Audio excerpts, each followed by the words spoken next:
Live everywhere. Daily Co's Radio on netrootsradio.com presents David Waldman. Kagro in the Morning Show.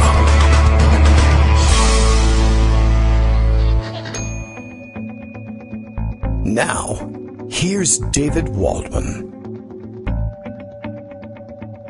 Hey, good morning, everybody. How you doing? It is Wednesday, March 27th, 2019. How's the mute button in your life going? Pretty good here.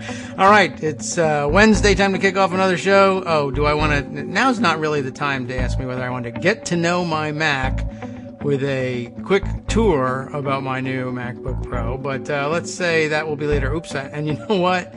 I clicked on something else that came up that said I needed to do something, and it popped up right in the way of my other thing, so I don't know what that warning was. I hope that wasn't necessary. Daily Co's Radio is live now, regardless, as we are reminded from Bill in Portland, Maine, who I've been neglecting the morning tweets lately. There's been so much to rush into, but let's start with a nice even pace. Daily Co's Radio is live now, and instead of the full 2-hour show, Kagro X, that's me, David Waldman, will give just a 4-minute summary.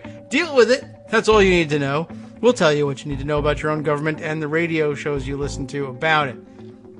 We are still, of course, stuck on the Mueller report. I actually have to catch up on the reading from the initial announcement that the report had been released to the Attorney General. I'm caught up so much in what might be in it, what might not be in it. I see right now retweeting Mark Sumner saying not only do we still not know what Robert Mueller discovered, we don't even actually know what Mueller was investigating. And that's because the memo spelling out Mueller's authority is still redacted. It's another one of those I just want to put on the map again, put on the radar just in case that this may be another one of those situations for which there is miraculously no documentation and none ever produced, and we really don't know anything about what's going on, and we might never know, but the aim clearly seems to be to convince at least the press, whose job it is to convince us of what the news is, that the whole thing's been released, and of course Donald Trump is totally vindicated. Naturally, they'll reach that conclusion as well. And I'm just asking. I think I remember from the initial reporting that Mueller's office does acknowledge that they did send this thing, right? And this isn't just Bill Barr saying, "Oh, hey, they sent me the report, and I'm going to summarize it for you." And basically, it says that we're totally vindicated. They are acknowledging that they sent it. Yes, I don't happen to have that reporting in front of me, and you know how I am about their documentation. There's no reason to believe they actually sent the thing unless you've seen them send it and you've seen what they've sent and you know what it is and you're able to verify that. And with these guys, I don't know. You just, you gotta look at everything and be entirely sure. So I'm just wondering, did any of you see that out there? And I mean, I would have thought that by now they would at least have released a statement, saying, no, we haven't sent anything to the Attorney General, and we'll let you know when we do. That would be, I think, painless and costless for them to deny if that was the case. So I think that may stand in for verification on behalf of the administration in this particular instance. I don't think it would leak any pertinent information for the special counsel's office to say, no, that we didn't do that. So I'm reasonably confident in that. But of course, I don't think anybody has any serious confidence. And I think people are getting more nervous by the minute that Barr they're flirting with the idea of just never releasing the report. And if I saw correctly, people were tweeting, and I don't know based on what, but I guess putting forward the theory that what might eventually get released is yet another Barr-written version of what's coming or what was in the report. I mean, they could, now that we know that, for instance, they're going to withhold it for long enough for them to do their own redactions at the White House, the door is open to wondering whether or not what's going to come out the other end could most fairly be described as a redacted version of the Mueller report, or will it by that point in fact just be a Barr report that has nothing, if anything at all, very little to do with what Mueller issued and what he may have discovered along the way. It's worrisome. And semi, let's say, tongue-in-cheek, we could call it that. I did tweet earlier this morning, and it'll just give you something to think through. A little, I'm sure the reality will be a little closer to acceptable, but I was just sort of tongue-in-cheek tweeting out this morning. If you'd told me in 2019, and of course it is 2019, that here in 2020 that I would need to be tweeting Trump an apology for this whole witch hunt, now that Barr has released a rewritten Mueller report, and everyone who worked on the original, who could say whether or not, for instance, it accurately reflected that work, has either fallen out of a building in Kiev, which they decided to visit for some unknown reason all of a sudden, or has accidentally fallen into a pile of polonium or something like that. Well, I would have said you were crazy, but here we are in 2020, apologizing to the president for having misled everybody into believing that something nasty or underhanded would be going on. And there's no collusion, and I'm really sorry about it. And I'll wring my hands for the rest of the year in the run-up to the election about how terrible and unfair I was to you. And by the way, have you heard about Hillary Clinton's emails? So I'm looking forward to 2020. It should be really interesting. And in the meantime, just know that the president is totally exonerated, and whatever his attorney general says, Robert Mueller said. Just want you to know the line you're supposed to be towing between now and then. All right. Good morning, Greg Dworkin. You've collected your own raft of stories. It is a Wednesday, a jam-packed schedule. How are you doing? Yep. Doing good. So, the thing is that what is it? The sell job that the con job that they're trying to do over contacts with Russians and obstruction isn't necessarily working with the public. No. So there's two polls to support that point of view. One of them came out yesterday from Morning Consult, said nearly half still think Trump obstructed the Russian probe, and there was really no difference in Trump's approval. Okay. It hasn't budged, and his approval hasn't budged in the civics poll that Daily Kos uses either. And then a new poll came out this morning from Reuters Ipsos. The other one was on the obstruction piece, and also almost half in the new poll still say Trump-Russia colluded. So it looked like he picked up maybe 5 or 6 points on each of those issues, which is based on the hype around the Barr summary, but not enough to really change the dynamics at all. Okay. So they have worked. The thing that everybody has to remember about Trump, and some of the criticism of the 2016 Clinton campaign about this is valid. Yes. And that is, everybody knows Trump is a crook and a con man. You get not a lot of traction by pounding on that. Here's where Armando's wrong. Okay. People know that. It's baked in. And his approval ratings are baked in. And in fact, Democrats knew that in 2018, and they didn't need to make Trump the centerpiece, because where Armando was right is that he is a centerpiece. But you don't have to explicitly say it, because when you do, it makes it look like you have nothing else. He is the thing that drives stuff. The 2020 election, Armando's absolutely right, is going to be a referendum on Trump, but not just on who Trump is, but on what Trump does.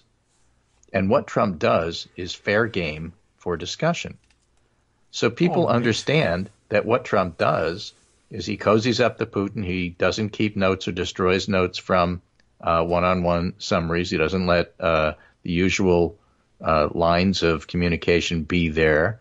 He doesn't do things in a way that's conducive to really understanding what the interactions are, and that's highly suspicious. People understand all of that. They understand that his campaign manager's in jail, and they understand that there's a lot of fishy stuff going on, even if you don't know all the details. The public gets this, and it's built into why his approvals are as low as they are given the state of the economy. So you don't have to make that the only thing that you're going to talk about. What you should do is not avoid talking about it. And in fact, it's perfectly reasonable, as you pointed out, for the public not to accept a Barr summary and then in the absence of the Mueller report say, okay, well, we're going to let the Department of Justice do a bigger summary approved by Barr of what the Mueller report says, which is what those illusions were about that what may come next. None of that's good enough. You have to actually see the Mueller report. It's just hard for me to believe that it's never going to leak now that it's out there. Yeah, well, you because Mueller's gone. He doesn't leak, but there's other people that do. That's true. He no longer has to have a perfect record of not leaking. Well, he's not there. It wouldn't be him. And at the same time, even if it turns out that they successfully gaslight the report, whatever he's done in regard to handoffs to SDNY and other places still go on. I mean, there's still investigations of the inaugural stuff. There's still investigations of the crime family in New York in terms of how the Trump org was organized and whether or not they did or didn't lie about their worth. Maxine Waters just announced yesterday that she has agreement from Deutsche Bank to turn over documents about Trump loans to her committee, which is financial. Okay. I mean, stuff's going to happen, and the committee investigations on the part of the Democrats still have to go on. So there were a lot of people writing yesterday, Henry Olsen, for example, in the Washington Post, that conservatives are doing a victory lap a little bit too soon because this stuff is going to bleed out over the next year, little by little by little. And we know about the drip, drip, drip. We saw that with the Clinton emails. It's incredibly damaging, even if it's not one specific thing. And while it may not drive Trump's numbers down, it stops Trump's numbers from going up. And where they are right now is not in great shape. Not good. Not good. Yeah, that's the way he likes to say it. Okay. Yeah. So that's where that stuff comes. So, the idea that, this has been a complete and total success, they've been able to do everything. They've had some limited success short term. They had one really, really good day of media, with the New York Times, with the idiot. We're really sorry. With the idiot headline, a cloud has been lifted. But the next day, the New York Times actually had a very, very good analysis piece that Greg Sargent highlighted, pointing out all the stuff that, in fact, we don't know and how bad a lot of this stuff winds up looking. I'm going to see if I can get that. This is, I don't think I put that particular one in the long roundup I gave you, but I'll give it to you now at the bottom. And Sargent says, this is a terrific, highly skeptical New York Times deconstruction of William Barr's decision to jump in and clear Trump on obstruction when Mueller pointedly did not do so. He says, Mr. Barr's decision, or this is the Times, to declare that evidence fell short of proving Mr. Trump illegally obstructed the Russian inquiry was an extraordinary outcome to a narrative that's unspooled over nearly 2 years, and it's not finished unspooling. Robert S. Mueller III, Bobby Three Sticks, was appointed as a special counsel to remove the threat of political interference from an investigation involving the president, but he reached no conclusion on the key question of whether Mr. Trump committed an obstruction of justice offense. Mr. Barr stepped in to make the determination, bringing the specter of politics back into the case. Senior Justice Department officials defended this decision as prudent within his purview, but it reignited a debate about the role of American law enforcement in politically charged federal investigations that's roiled since Comey excoriated Hillary Clinton, even in announcing he was recommending she not be charged over handling of classified emails. So basically what the Times report does is frame it properly. This isn't exoneration with a cloud lifting. It's throwing politics right back into the Department of Justice, which is something that they don't want. I think what's going to wind up happening here is back to what passes for normal after about 36 hours of triumphalism. But I think that triumphalism is already gone, partly because somebody pointed out to me, Trump is about as smart as that German fellow who decided maybe opening up a second front on the Russia side was a good idea. So Russia. Right when all of this is happening, that same William Barr Justice Department decides that they are not going to defend the Affordable Care Act in any way, throwing the idea that I guess a federal judge in Texas has already determined that the Affordable Care Act needs to be completely gotten rid of. Yes. And the Justice Department supports that point of view. Now, is that a smart thing to do? Well, let's just put it this way. The Daily Beast headline is, WTF is wrong with them? Republicans horrified as Trump goes after Obamacare again. Now, this is all happening at the same time. So you have the Mueller report, which everybody is now demanding to see. Polls are saying 80% of the public wants to see it. Republicans think it'll exonerate them, so they want it. Democrats think it won't, so they want it. And rather than putting the whole story to bed and it's all done and over with, in fact, everybody wants to see it. Nobody's really going to accept the fact that they haven't seen it. And in the absence of the report, if they are successful in suppressing it, the public's already determined that he probably obstructed and he probably colluded. So is that a victory? I don't think so. All right. Well, I hope it holds that way. And they're going to be saying, of course, that won't stop. They're going to be saying a lot of things. If people say stupid stuff, witch hunt, the whole thing. You all know. You and I come from the blogging era. Armando does too. Of the, you guys are all wrong about the Iraq War. It was a great success, and you were wrong to try to block us from trying to do this. Yes, true. And we know how that worked out. Though there are still people who say that, and same people. But okay, very few of them. And in fact, Ari Fleischer says it, but very few other than him. And the anniversary of that just came up a few weeks ago. Yeah. And the fact of the matter is that that was the beginning of the end of America's highest point in terms of where it stood with the world. Yeah. And we're still paying for that. So we kind of sort of shrug off you guys should give it up and move on. Yeah, right. The same people who told us the Iraq War was a wonderful thing and we should stop complaining about it are the people who are telling us that we shouldn't pay any more attention to the Mueller report. Fine. Right. Don't pay any more attention to it. We'll work to get it out. We'll do it through channels. And in the meantime, the public already has decided, what's going on here. And decided correctly, by the way. As we mentioned yesterday, they're also the same people who told us Florida, the election outcome in Florida has been decided and you're all sore losers and you should get over it.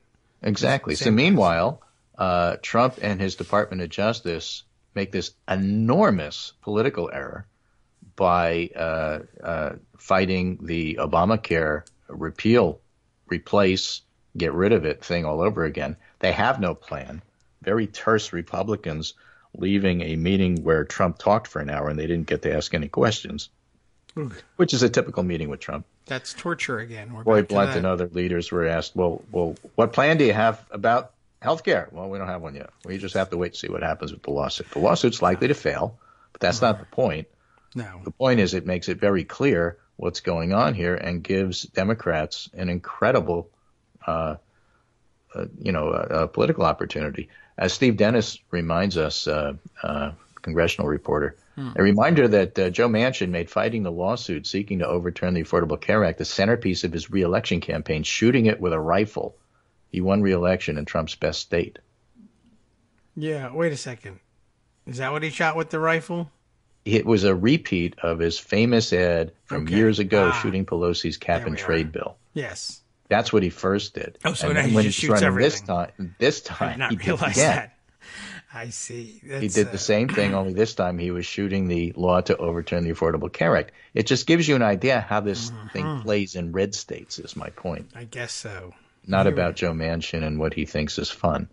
But, the idea is that even in West Virginia, which arguably is just about Trump's best state, running to overturn the Affordable Care Act is really stupid politics. I guess, unless it's what the coal miners wanted. Yeah, sure. Coal miners are demanding that they don't have health care. People do demand such things, They People Right. say they do. Yeah. Barr's summary of what West Virginia coal miners Right. want Yes, is that's that right. they don't want health care. But you know what? Maybe you should talk to the coal miners. Bright warning light if for they will President do Trump that. on health care. A new Quinnipiac poll, which was out yesterday, shows few voters want to replace the health care system at a time when the administration is still pursuing repeal and overturn. It's That is so interesting elitist. because Democrats have various and sundry proposals to improve the current healthcare system and in some cases replace. But right now what Democrats are working on is what they call ACA 2.0. We talked about that on Monday. Right. And you'll remember I said healthcare is going to be a big issue, not necessarily all about Trump. And you know what? Trump made it so. Just really emphasize that point with this. In general, asked Quinnipiac, would you prefer to improve the current healthcare system in the United States, or would you prefer to replace the current healthcare system in the United States with something new? Improve the system, 55%. Replace the system, 32%. Oh, I wonder whether people thought they were talking about Trump's replacement or Medicare for all as a replacement. I'm not sure. Medicare for all. I mean, but it doesn't okay. matter. Americans are incrementalists when it comes to healthcare is what I'm trying to tell you. Okay, so even the awesome patriotic get rid of everything plan isn't what Just people want. make what we have better and get your hands off of, you socialists, get your hands off of my Medicare. Yes, but what about the little hands guy who wants to get his hands Rid on of Medicare and make it all privatized. George W. Bush couldn't do that. Paul Ryan couldn't do that. Joe Manchin was right to run it as an issue. His choice of what plays in his own home state as a good ad, but it worked for him. But the fact is that Americans do not want the Affordable Care Act removed. Okay, I'll talk to the judge. All right. 5 ways nixing the Affordable Care Act could upend the entire health system. This is from Kaiser Health Network. What Just do they as know? a reminder, millions could lose coverage directly. That's more than 20 million Americans who were previously uninsured gained coverage from 2010 to 2017. And by the way, the Affordable Care Act saved $2 trillion in healthcare costs, which, as somebody on Daily Kos pointed out to me, perhaps that's what makes Republicans so mad. Because rather than think of it as $2 trillion saved, that's $2 trillion that could have gone in their pocket that was prevented by healthcare costs going down. And maybe that's why they're so adamant that this thing has to be gotten rid of. And that's like half a wall right there. Fundamental changes to the healthcare system could be stymied. Gail Walensky, who ran the Medicare and Medicaid program under President George H.W. Bush, said a change would be very disruptive because so much of the Affordable Care Act has affected the way healthcare is organized and delivered, from our electronic health records to hospitals and doctors figuring out how to treat those without insurance. And so all the plans are there for assuming that they do. And now those providers worry less about whether they would get paid, but rather, how do you improve the quality of care? Well, those efforts go out the window if you still have to worry about how you get paid. Yeah. Okay. If millions of people lost insurance, this is a Bush person. She said those health providers would have to go back to wondering how they would pay their bills, which, by the way, I can affirm is true. Plus, it dramatically changes Medicare and Medicaid. There are a number of wide health programs at risk, including pre-existing conditions, which is very, very popular. Improvement for the Indian Health Service, grant programs to help train more health professionals who have already been accepted to various and sundry medical schools. And then if that funding goes away, what do you do with them?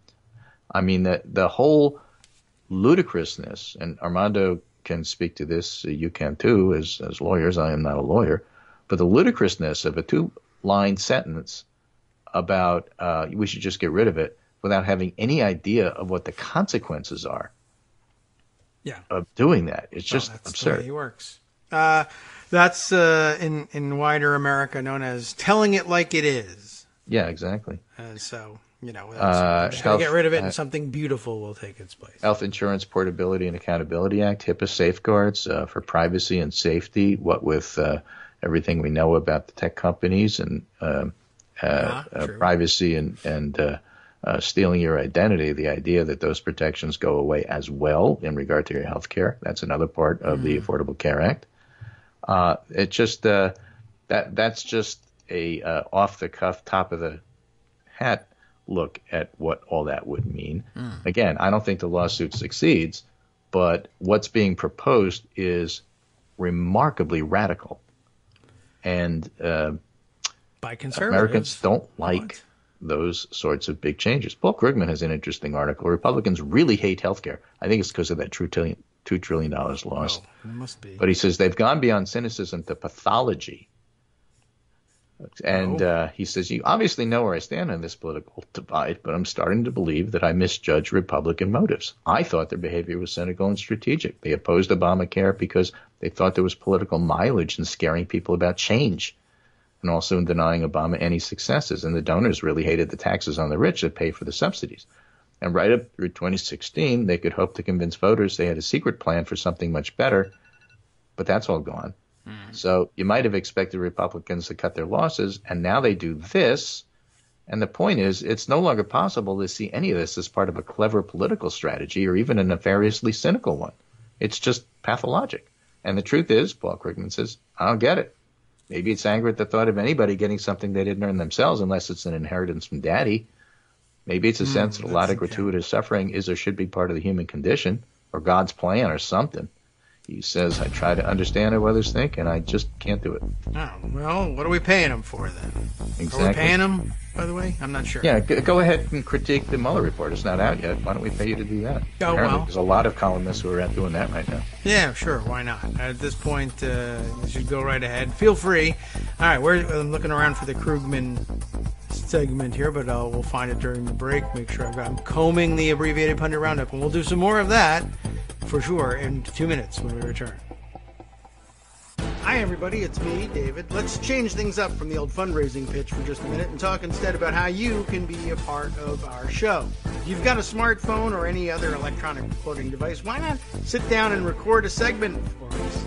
Read us an important article and give us your take. Read one of your own original essays, or even just give us your commentary on something you'd like to share that's important to you. Then send the file to me at kagrox@gmail.com, and I'll try and work it into the show. Short segments, a few minutes in length, are easiest to fit in. And of course, I can't always guarantee that I'll be able to play everything, but if you've ever shouted at your radio or TV about something you wish was being covered, here's your chance to change that. Make the show your own. Send your submissions to me at kagrox@gmail.com.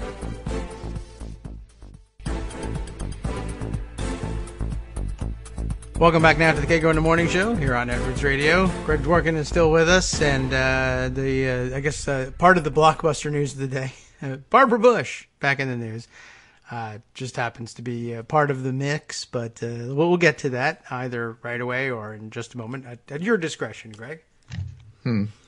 So I'm just looking at Nate Silver trying to sum up this whole media approach to the Barr report. Not Barr Bush. Since we haven't seen the Mueller report, it's the Barr report. Yes. From Glenn Greenwald to Federalist guy, that would be Sean Davis, a weird thing about the people insisting that the media blew the Trump-Russia story is how thin their examples are.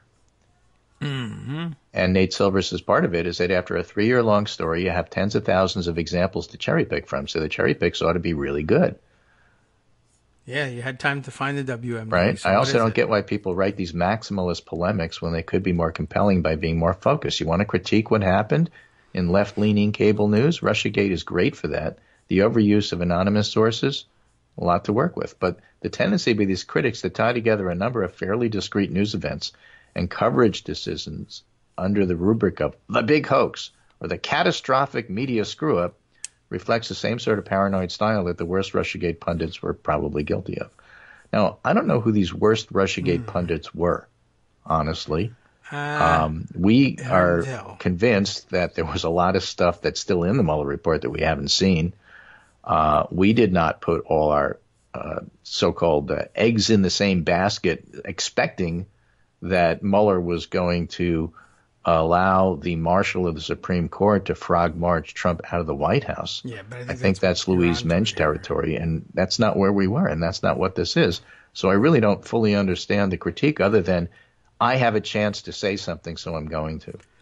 Oh, well, yeah. I mean, that I get. I think that's probably exactly right, and it's not usually something people point out. But okay, yeah. I would imagine, though, that he must be talking about there's corners of the industry that we don't visit very often.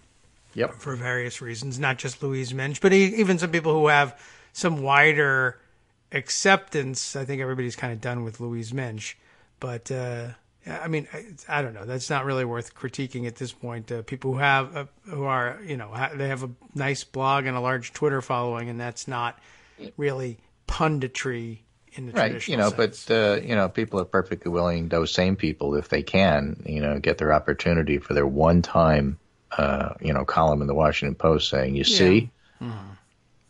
But Natasha Bertrand, writing in The Atlantic, points out and reminds us that all of this started with a counterintelligence question, not a criminal question.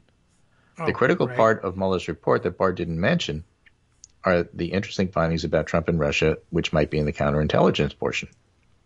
And here's two excellent quotes, one by David Criss. Criss noted that there is no question that a counterintelligence investigation would have had a wider aperture than a strict criminal inquiry, as applied here, and would be concerned, for example, with the motivations in any subcriminal misconduct of the principal actors. Okay. Right? Yes. So that's pretty good. And another by Frank Figliuzzi, often on left-leaning cable news. If all we do is apply criminal standards to investigative findings, we're missing the point. He noted that the vast majority of counterintelligence cases never result in criminal prosecution. Instead, he said they're about determining the degree to which a foreign power has targeted, compromised, or recruited the subject.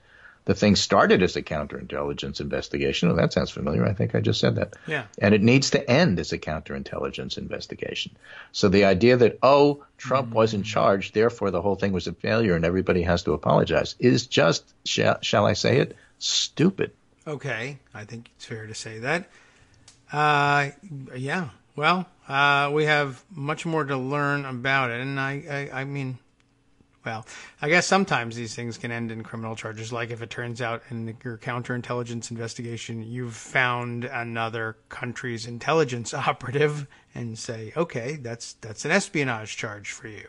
Right. No and in terms of going overboard and now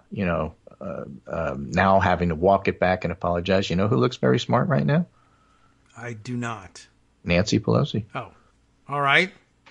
She said a couple of weeks ago, as she has been saying every week, it's not about impeachment. It's about investigating what's going on. And you know what? That looks like a really smart position to have, which, by the way, if I recall correctly, has been our position. Yeah, although we have asked for an acceleration of the work. Yeah, we want it, and we want it yesterday.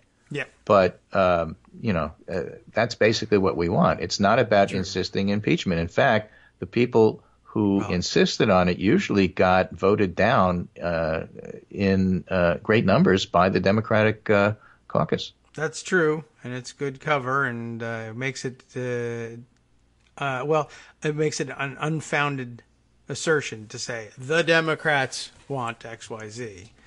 Or the left, or whatever the other unfounded assertions are. But again, as I said, going back to the days of the Iraq blogging experience, you shrug that stuff off because it's gaslighting. Yeah, I guess so. Actually, now that raises a question for me. It was when you That's were my job. Talking about about Nate Silver's comment, and you sort of ended that bit there. I can't tell who you were talking about when you were saying just sort of making a comment for the sake of saying something, because the opportunity was there. Are we talking about, are those the bad pundits we were trying to guess at who Nate was talking about, or was it Nate that's just taking the opportunity to say something because he can? Well, what's happened is that people like Glenn Greenwald and Sean Davis with an op-ed in the Washington Post, and of course Trump himself and Sarah Sanders have all said, you all owe us an apology. And I think that's what this is directed at. Okay. It's not so much that they named specific people, because they didn't. He's pointing out they didn't. It was just a broad brush everyone. And Silver's making the point that if you really want to look at specific mistakes, look at specific mistakes. But when you do this broad brush, everybody was wrong, you all need to bend the knee to me. It doesn't work. I guess. Okay. I mean, that's a valid statement by itself. But then I realized if we can't put our finger on who the bad pundits are. The bad pundits are Glenn Greenwald and Sean Davis. Okay. All right. Because I was thinking it was actually, I think they're talking about the Chris Hayes, Rachel Maddow, cable news, all Russia all the time. As Nicole Wallace was jokingly told by one of her panel members yesterday when she did her 4 o'clock show. Given how everything, let's cover this while we can, Nicole, because you're going to jail. And she said, oh, my God, don't say that. Yeah. But, that's another piece of this that I think is worth commenting on, and that is that Trump has basically announced he has an enemies list.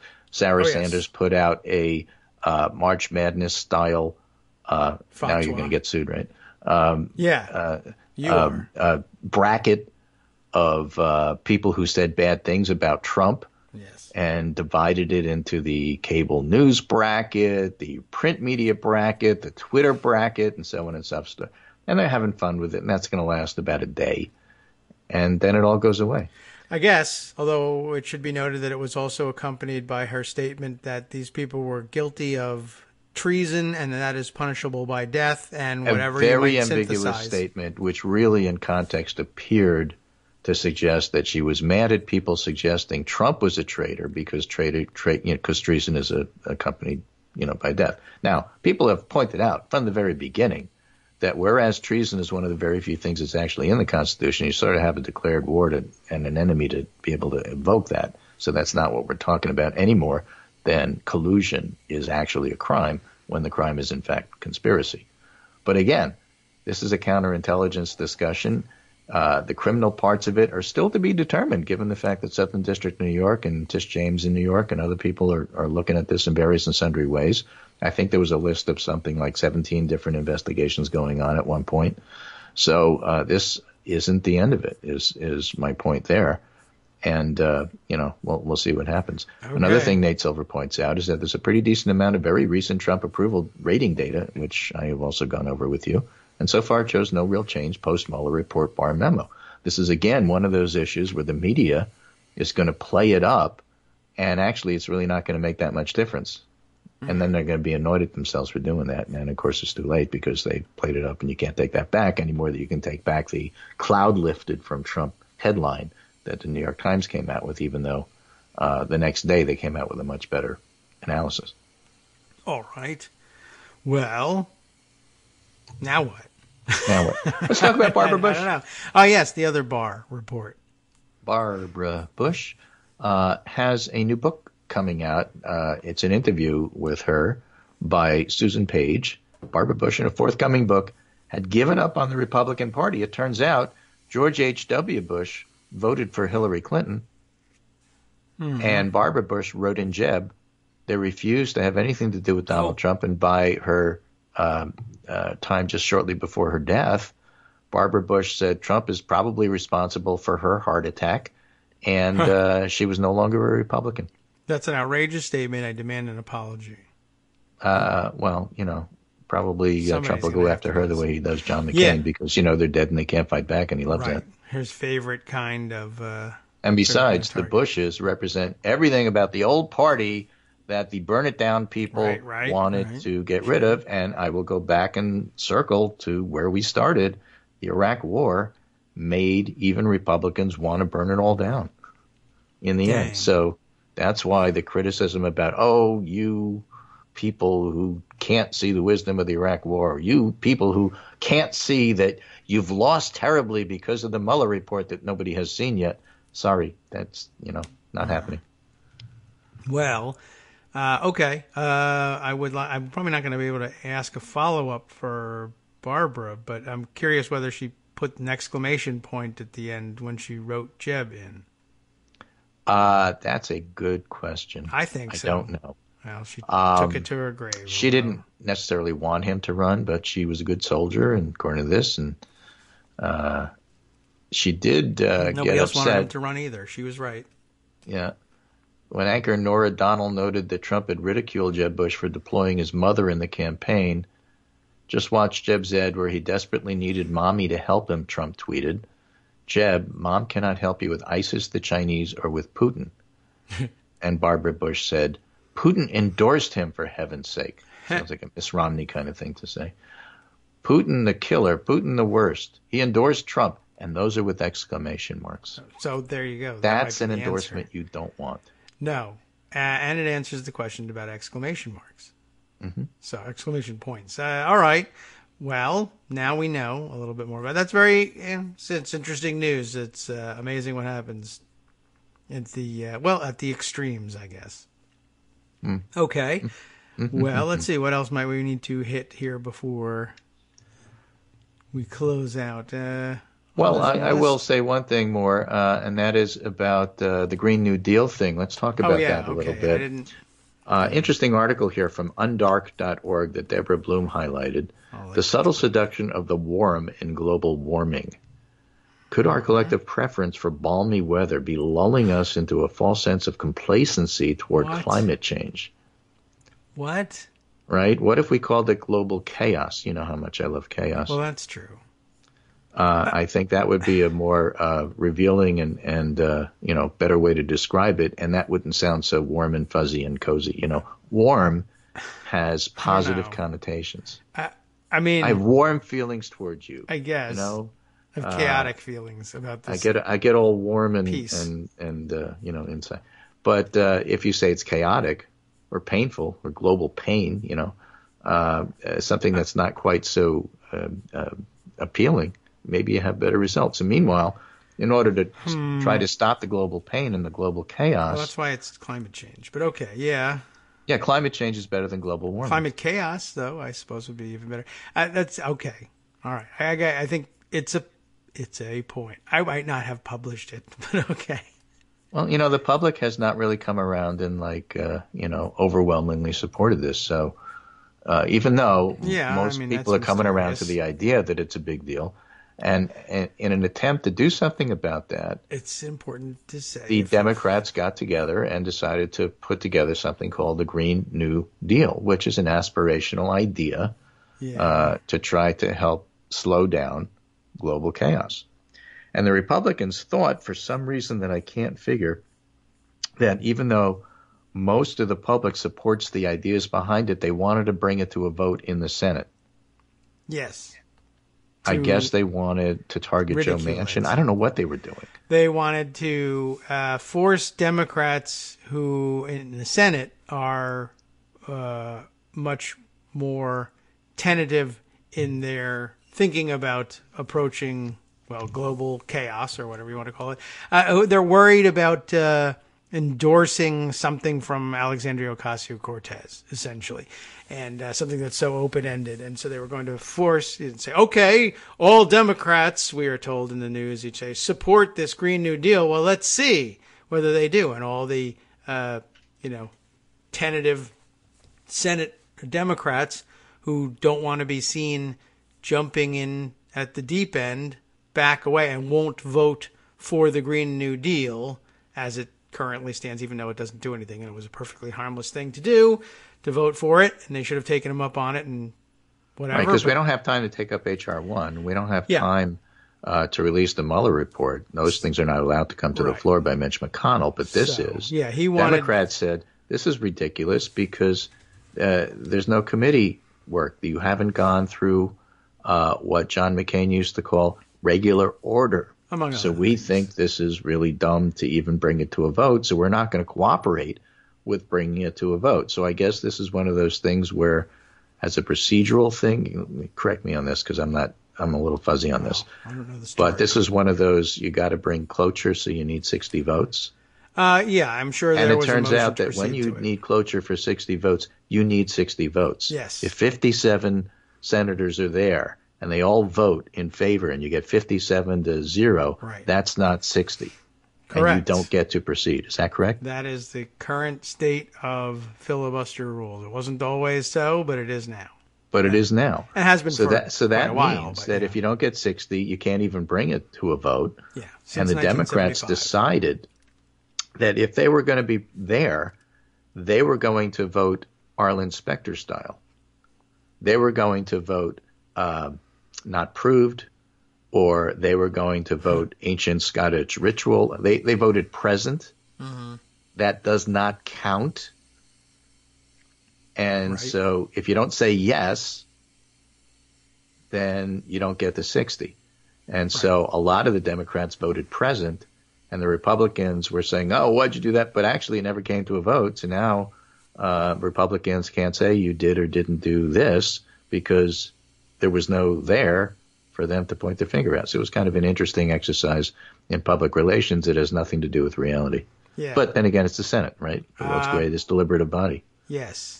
And, it's a tenuous claim either way. I mean, people don't often distinguish between procedural votes and substantive votes, even though they often should. And sometimes when they should, they refuse. And sometimes when they should refuse, they Well, when you insist. vote present, you can't say yes or no. I mean, it's very hard to make anything out of that. I guess so. So maybe that's fine, and it just confuses everybody, and they walk away from it. Had all Democrats just voted yes, it still wouldn't have proceeded. Let's just say that anyway. particular episode didn't exactly make the top 5 things people were talking about yesterday. So if that was the Democrats' intent, they succeeded. And if the Republicans' intent was to publicly embarrass everybody and nobody's talking about it, they failed. I guess so.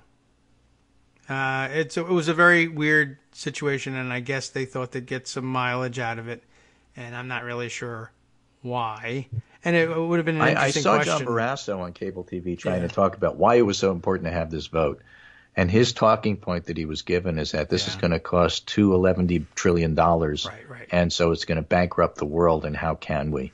And therefore, I want my Republican colleagues to reaffirm that we're against spending $211 trillion and a Brazilian dollars too.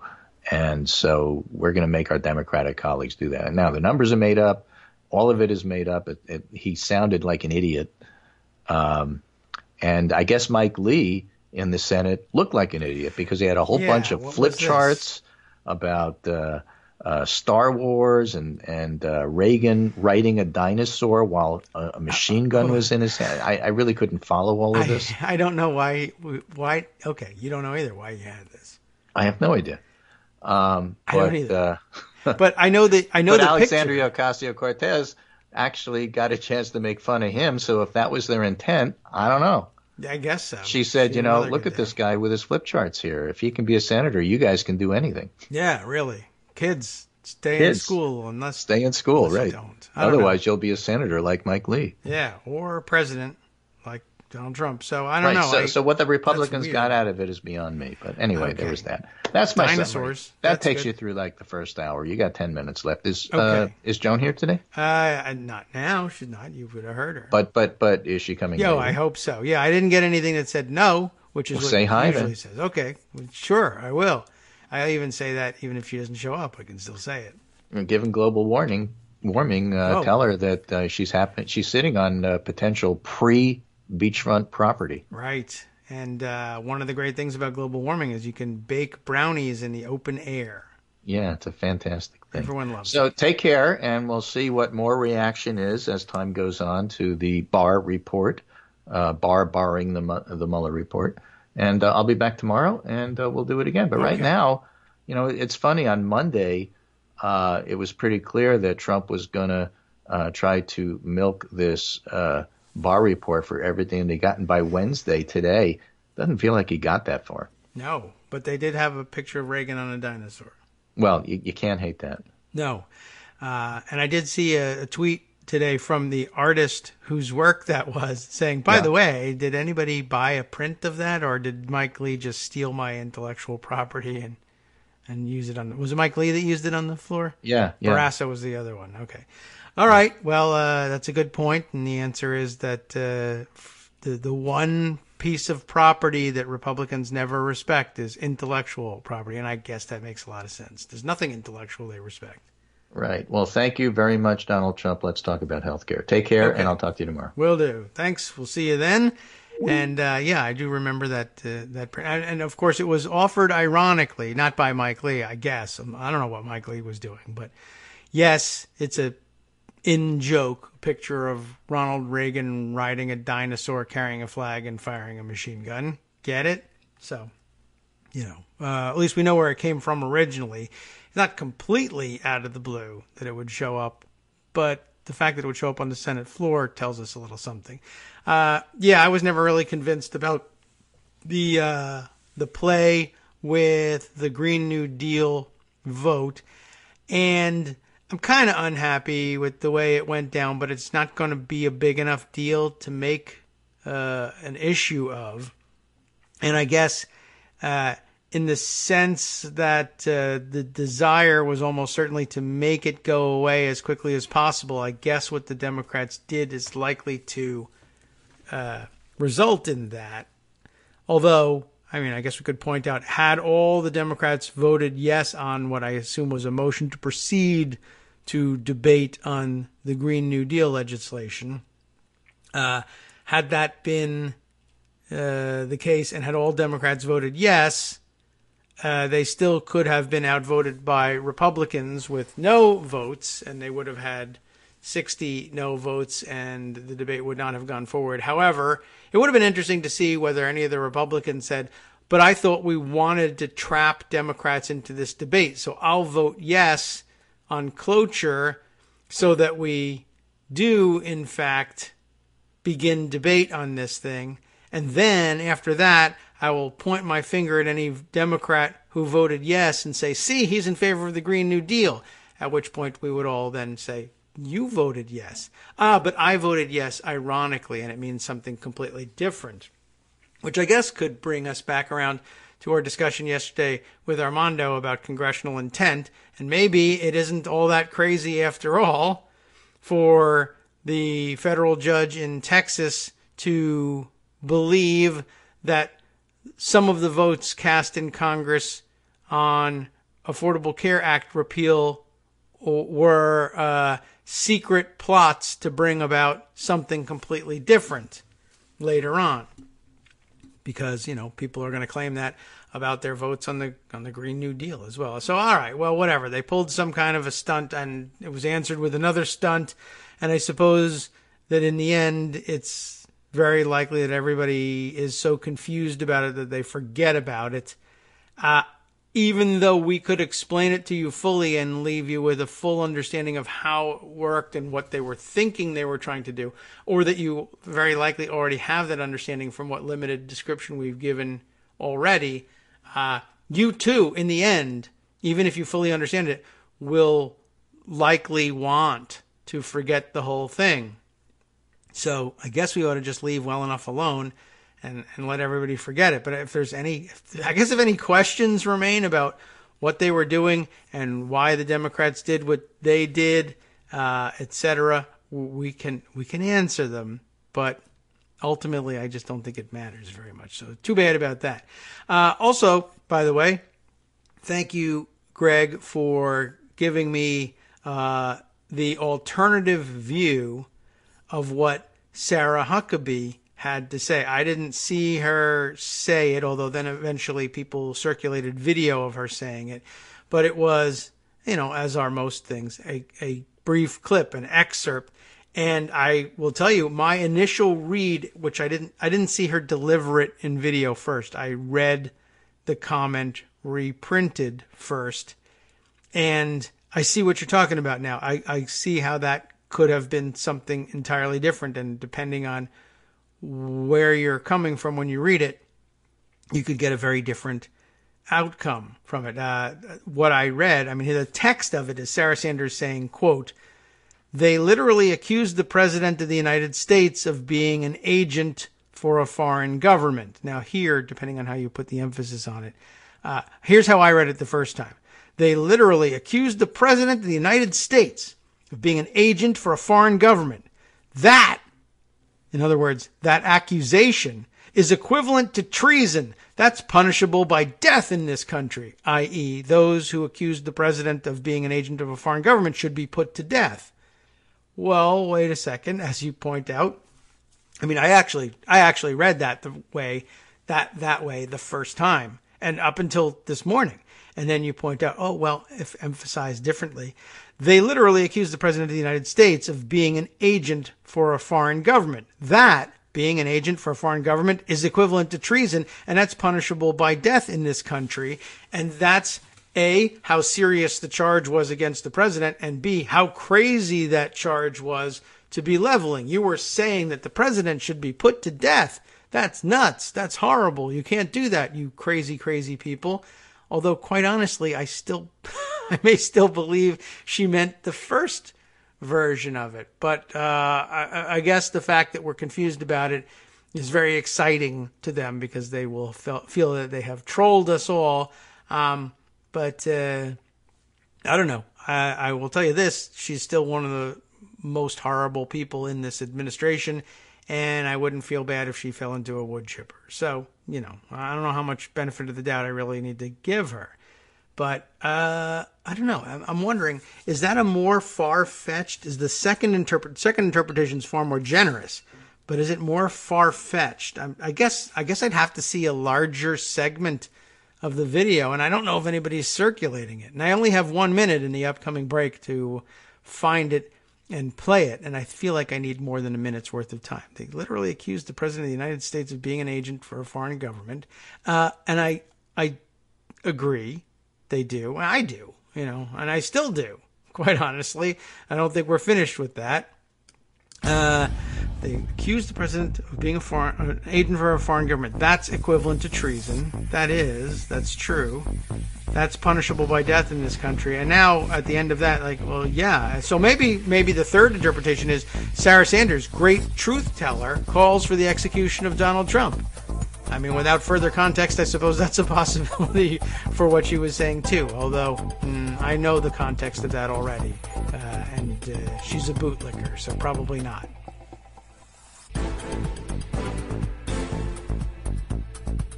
Welcome back now to the Kagro in the Morning Show here on Netroots Radio. Let's see, how shall we start off our second hour here, the top of our second hour? I want to revisit, I think, the work of Mark Sumner that we began with in the beginning of the first hour, except I think I need to jump back over to Skype here as Greg sending me a Washington Post. Is this like an interpretation of... No, it's the other thing. Oh, okay. I thought it might be their explanation of why Sarah Sanders was really saying the more charitable thing and not the more disgusting thing. But yes, this is a good story too, and I have one tucked away on this. This was rather outrageous, but we will, I guess, get to it after this. I'll turn back then to Mark Sumner, who I had read to you at the beginning of the show, saying not only do we still not know what Robert Mueller discovered, we don't actually know what Mueller was investigating because the memo spelling out his authority is still redacted, and there's some screenshots of just how broad that redaction is. And he goes on, though, because it's a Twitter thread, if you will, and it says, Mueller's authority was spelled out in a memo from Rod Rosenstein. That much we know. That memo begins by saying that the letter authorizing Mueller as special counsel, SC, not South Carolina, but special counsel, was, quote, worded categorically in order to permit its public release without confirming specific investigations involving specific individuals. Does that, set off chimes for you?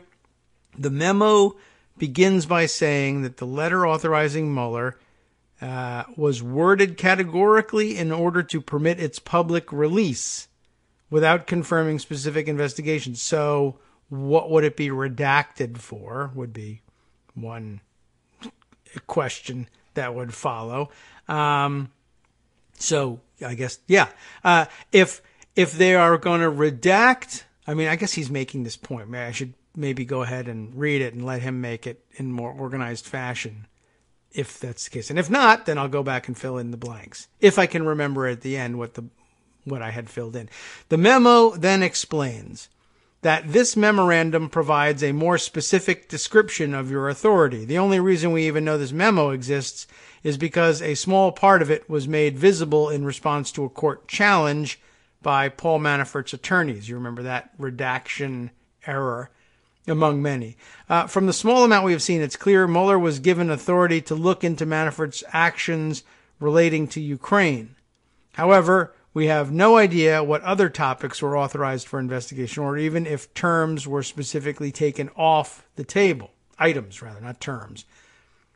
We don't know what Mueller was looking for. We don't know what he found, and despite all the noise about transparency, Barr, McConnell, and Trump are working hard to make sure it will stay that way permanently. And if it takes people being tossed out of buildings in Kiev or served polonium tea, then maybe that'll happen too. But, maybe not, because that's tantamount to treason something. I may have misread here. Now I'm going to look back at that second tweet from Mark. Mueller's authority spelled out in a memo. This is important. A memo from Rosenstein. The memo begins by saying that the letter authorizing Mueller. Now, what are we looking at? The memo here? It's got the redaction. The letter authorizing him, which is a different document, I guess, was worded such that its public release was possible. So maybe I've got that wrong. The letter, was the letter released unredacted? Or did they redact that too? But then why show the picture? I'm not certain what the letter tells us. Mueller's authority spelled out in a memo. This is clearly the memo here. The memo begins by saying that the letter authorizing Mueller was worded in order to permit its public release. Well, what's it? The memo or the letter? I mean, I guess, I don't know. I mean, now I guess it doesn't make any sense unless it is the memo, and yet the memo is so heavily redacted. Well, that would raise an interesting question. If I'm reading that right, then you can expect to get nothing from the Mueller report. If a memo that should have been, that was written specifically for public release gets redacted by the White House, and was it redacted by the White House? If that's what's happening here, then I suppose you would have no hope whatsoever of seeing the Mueller report, even if that too was written specifically so that no redactions were necessary. Although I assume we would have heard again from the special counsel's office that the White House's claim of a prerogative to hold this thing for a number of weeks so that redactions could be made would have been objected to. But perhaps he's just remaining silent about everything. Well, that is a weird and interesting question. And we'll see whether anybody's got an answer to that one. In the meantime, it being Wednesday, we do anticipate still hearing from Joan McCarter, but it's a busy day, as most days are. Wednesdays it's amazing that they have time to let her go, and sometimes they only are able to let her go for a few minutes at a time on a Wednesday. But we do need that midweek update. Let me read a couple of other interesting stories occupying a place in my mind this morning. Well, the one that Greg sent me is probably a good one, and maybe a good teaser for some upcoming coverage as well. Let me grab this one. Oh, I think I already have that one in pocket, as a matter of fact. GOP legislator, a state legislator in Pennsylvania. Have you seen this story? Praise to Jesus. That happens a lot, but in this case, on the floor of the Pennsylvania state legislature, which, most of the people there are praying to Jesus, but they usually take care not to say as much because they're trying to be inclusive in their prayers. One, out of courtesy to others. And two, out of constitutional necessity, really, because we're not supposed to be establishing a state religion. It's constitutionally questionable if you're constantly invoking one religion over another. Well, it's not constant, although, I mean, I guess for the number of times that this particular legislator has taken the floor to offer prayers, she's batting 1 for 1, I guess, 1,000 on this subject. GOP legislator prays to Jesus for forgiveness, which is typically what you do. But why? Before the state's first Muslim woman was sworn in. Well, that gives a different flavor to things, doesn't it? Rice Tebolt, I'm guessing at all aspects of the pronunciation of first name, last name. I apologize, but the real story is here. We've got enough names that we'll have to guess at pronunciation with just reading the story. State Representative Stephanie Borowicz, or it's CZ at the end. It's Borowicz. What do you think she says? Was on the 9th Jesus, it wasn't accidental, of her opening prayer in the Pennsylvania State House when other lawmakers started to look uncomfortable. And by the way, if you ever watched the prayers that open a session, either on C-SPAN or whatever, if you're lucky enough to live in a state that televises or streams state legislative sessions, occasionally Jesus does get in there. And I don't think I've ever seen any other religion offering up a prayer that accidentally inserted names of deities that weren't recognized by at least, I guess, the 3 major Abrahamic religions. But that's a problem all on its own. It's worth noting. But they usually catch himself after 1 or possibly 2 accidental Jesuses. We keep count of these things. She was on her 9th, so, it was pretty intentional. And yeah, other people started to get uncomfortable. And in the video I saw, I don't know whether it's the Speaker of the House right next to her, but at some point he, puts a hand on her like he's giving her the hook, basically. Interesting choice of dress she went with, too, which looks a little robe-like here. Let me give you the story, though. Speaker Mike Turzai, a fellow Republican about whose name I'm guessing, glanced up, but Borowicz carried on, delivering a 100-second, rather lengthy to be making this mistake over and over again, ceremonial invocation that some of her colleagues decried as an offensive, divisive, and Islamophobic display shortly before the legislature swore in its first Muslim woman. It is impossible, in other words, from context to conclude anything other than that she was horrifically, offensively Islamophobic in doing this. We'll repeat some number of her accidental Jesuses intentionally by reading you the thing. I guess we could play the clip, but who cares? I don't know. God forgive us, Jesus. We've lost sight of you. Now, right away, God forgive us, Jesus. I just throw a Jesus in there. That's the one we're talking about. God forgive us, Jesus. We've lost sight of you. We've forgotten you, God, in our country, and we're asking you to forgive us, Borowicz said, followed by a quote from the Bible's second book of Chronicles, or 2 Chronicles, as Donald Trump might call it, that implores God's followers to, quote, turn from their wicked ways, unquote. She then praised President Trump for his unequivocal support of Israel. I claim all these things in the powerful, mighty name of Jesus, whoops, the one who, at the name of Jesus, whoop, every knee will bow and every tongue will confess, Jesus, whoops, that you are Lord. In Jesus's, whoops, name, Borowicz, whoops, said. Well, that's a lot of whoopses. Absolutely ridiculous, of course.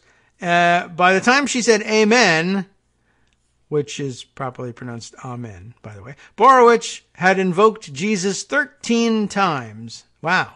Deploying the name between prayerful clauses as though it were a comma.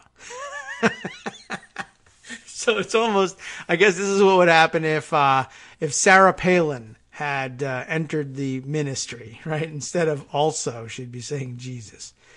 Let's see. She mentioned Lord and God, and you can get away with that, another 6 times each, and referenced the great I am and the one who's coming back again, the one who came, died, and rose again on the 3rd day. There's only one of them. As the prayer reached a crescendo, Jesus, Jesus, Jesus, at least one member shouted objections, and I was wondering who that might be. I mean, it should have been the woman waiting to be sworn in, but she wasn't a member yet. So honestly, it should have been everybody. And I think it kind of was by the end. Everybody was like, tugging at their collars. Terzai, standing behind her, looked up again and nudged her elbow, prompting her to quickly conclude the address. Afterward, the protests only grew louder. It blatantly represented the Islamophobia that exists among some leaders that are supposed to represent the people. Representative Movita Johnson Harrell, or no, it's Harrell or Harrell. That is the newly sworn-in Democrat who is Muslim.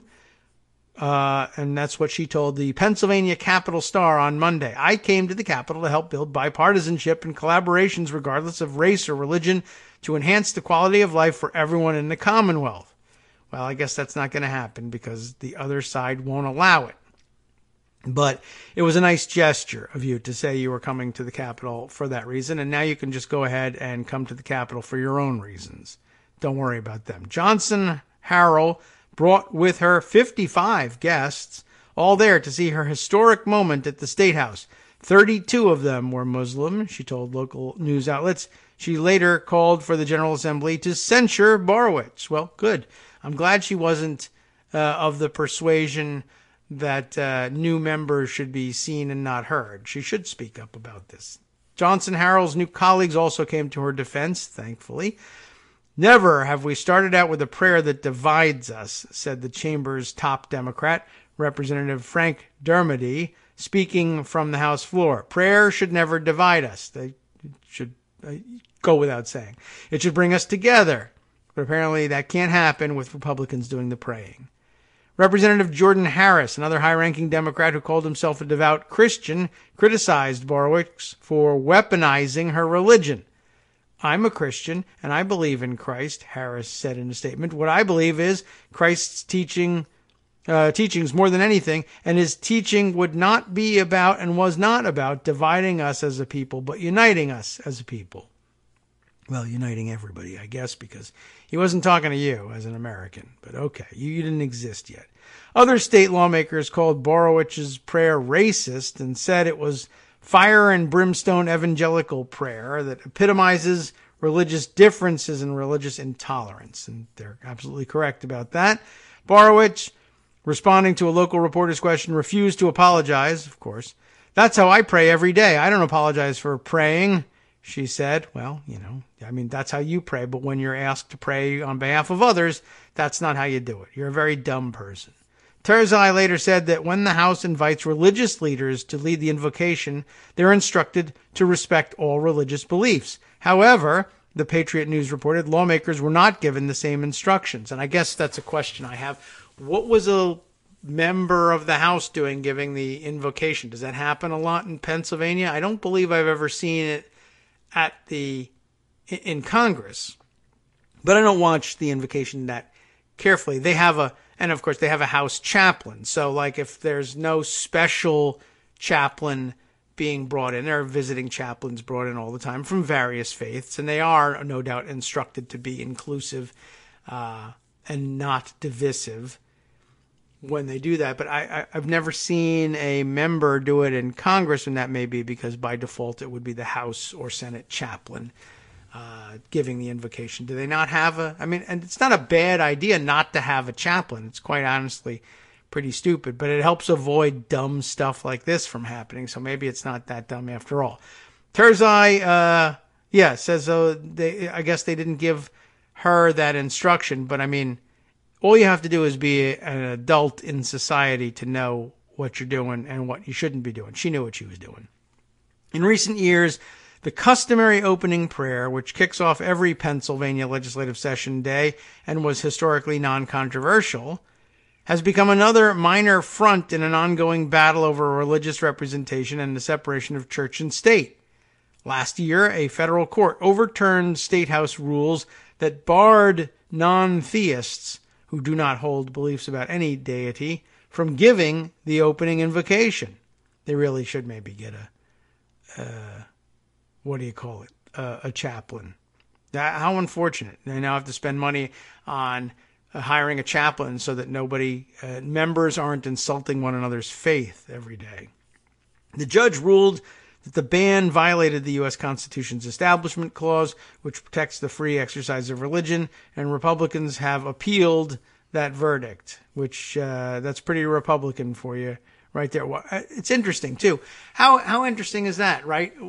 I mean, it's just more hypocrisy added to a pile of already existing burning garbage hypocrisy.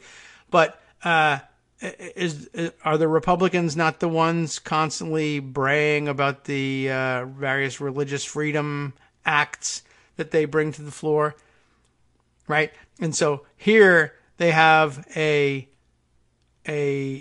legislative rule saying non-theists cannot give the invocation. They can't practice their non-religion for fear of, I guess, offending those who are religious. But of course, there's no rule that says the religious can't defend the other religious. And why, though, a non-religious person can't say, well, I hope we all treat each other decently. I don't know what a non-religious person would say in an invocation, but probably something along those lines. We can't have that because you're not free to not practice religion. This is a Religious Freedom Act. You're free to practice any religion you want, but not non-religion. And, why? Because they're hypocrites. I know. You know that. We all know that. And but I just thought I would point it out because it's really annoying, to be honest, and really surprising. I was saying it could be a good teaser because I have a guest in the works, and I guess we'll once we firm it up and get everything right and discuss how they want me to discuss their work. I will say we're looking to bring someone on whose job it is, whose mission in life it is, to find, identify, highlight, and disseminate information about crazy state legislators and lower level officials who do things like this all the time and kind of get away with it because there's not a whole lot of national news coverage. It takes an extreme event like this one to break through at the national level and get everybody mad at you. But of course, you can create those moments by shining a spotlight on them where you find them. And so I think it's an excellent mission. And obviously, for that reason, thought it would be a good idea to bring them forward. And so if we can work it out for this Friday, we'll do that and we'll see. I mean, I'm sure this story is on the radar there. And but there's more. But wait, there's more is essentially what I have to say about that one. Okay, let's see. There's some other things that Greg has sent. Any of them, and I thought he was commenting on Borowicz here, that she was the worst person of the week. But as it turns out, instead, it is John Kasich, I guess, or John Kasich. John Kasich is the worst person in the world. I think he's talking about someone else who's the worst person, and I did have this story on the radio. Betsy DeVos, and you by now probably already have heard this story. It is Greg saying, hey, here's the worst person of the week, and here is John Kasich declaring who that person is. It's not John Kasich who's the worst person of the week, though he's a good contender almost any time. This is the story as not this week's worst person, but maybe some other week. John Kasich puts it, cuts to autism funding and ending all for Special Olympics is outrageous. Did they cut the entirety of the federal contribution towards the Special Olympics? I knew that there was cuts. I didn't know if it was the whole thing or not. Anyway, when I was chair of the House Budget Committee, Kasich says, we worked to balance the budget. Meh, not really. And these types of programs were off limits for good reason. Hope leaders in D.C. stop this ridiculous proposal. NBC News' reporting of this proposal is then appended to his tweet. Betsy DeVos gets grilled in Congress over proposed elimination of Special Olympics funding. And I have another report on that front, I believe, elsewhere. And lots of really interesting commentary on it, of course. Let's see. Do I have...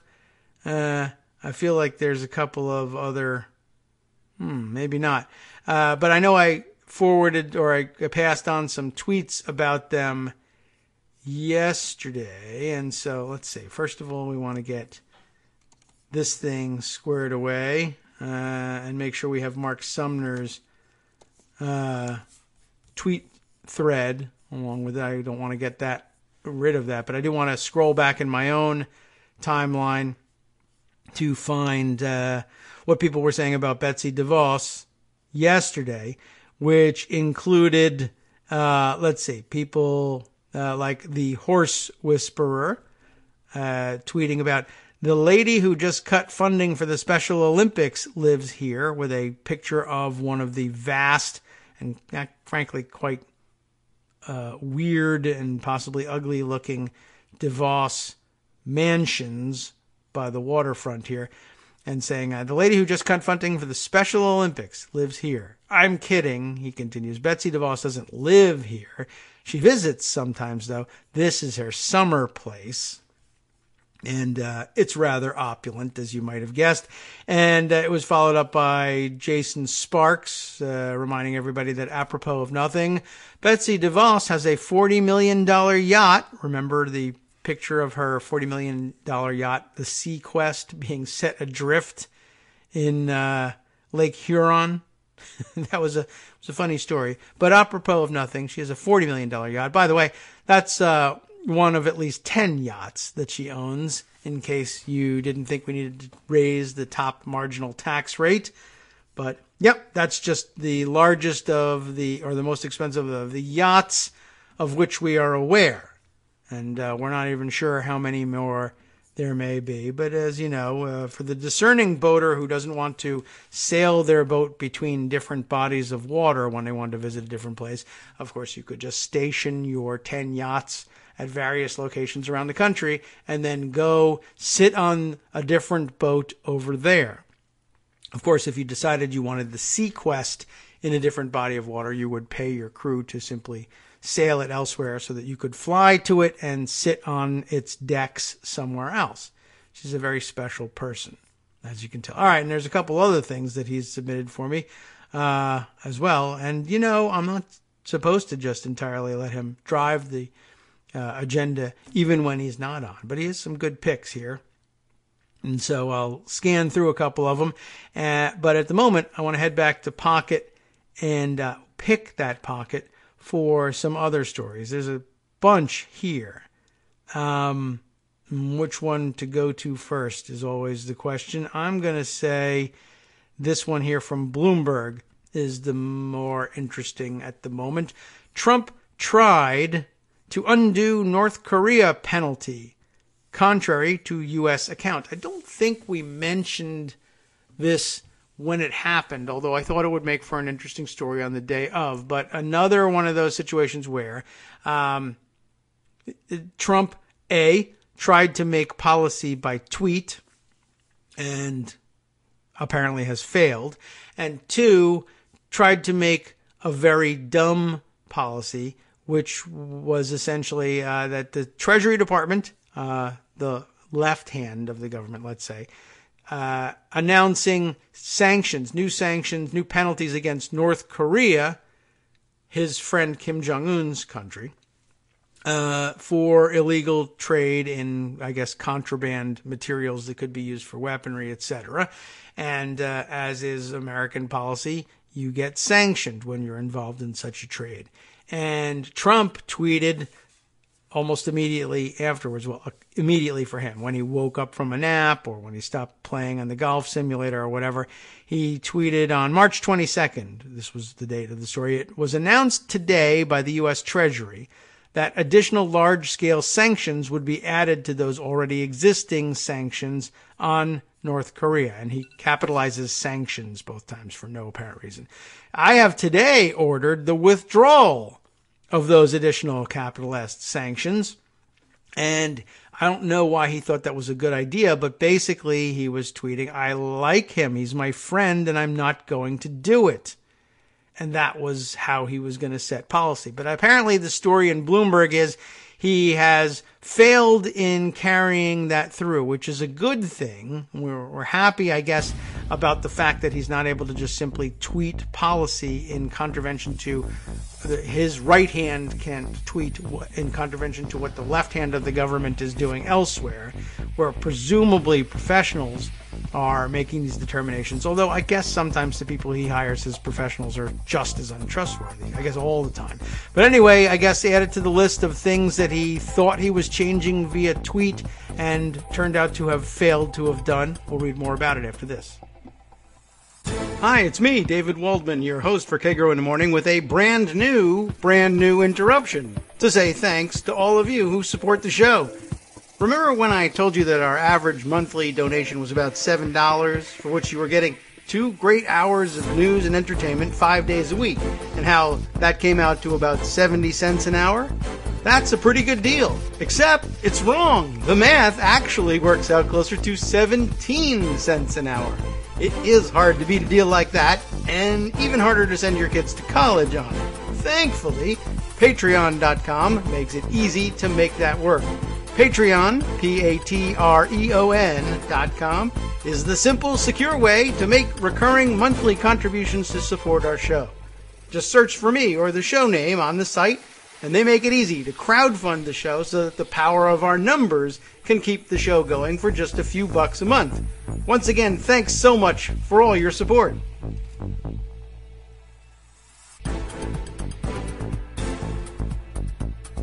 Welcome back now to the Kagro in the Morning Show here on Netroots Radio. Joan McCarter is with us at last and wrapped up in important high-level discussions, it turns out. Yes, with old friends Mercy Wheeler and Philip Anderson about the important stuff, our dogs.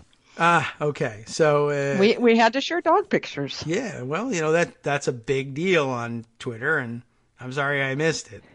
But you needed it. It's there for you to look at. So. Okay, I will look it up. And, if you want to see some really cute dogs, we've got you covered. Okay, I'll have to look. I'll have to make sure that I actually will include a link to that because, people need it. And like you had a rough day of it yesterday, and this is a good therapeutic discussion to have, I am sure.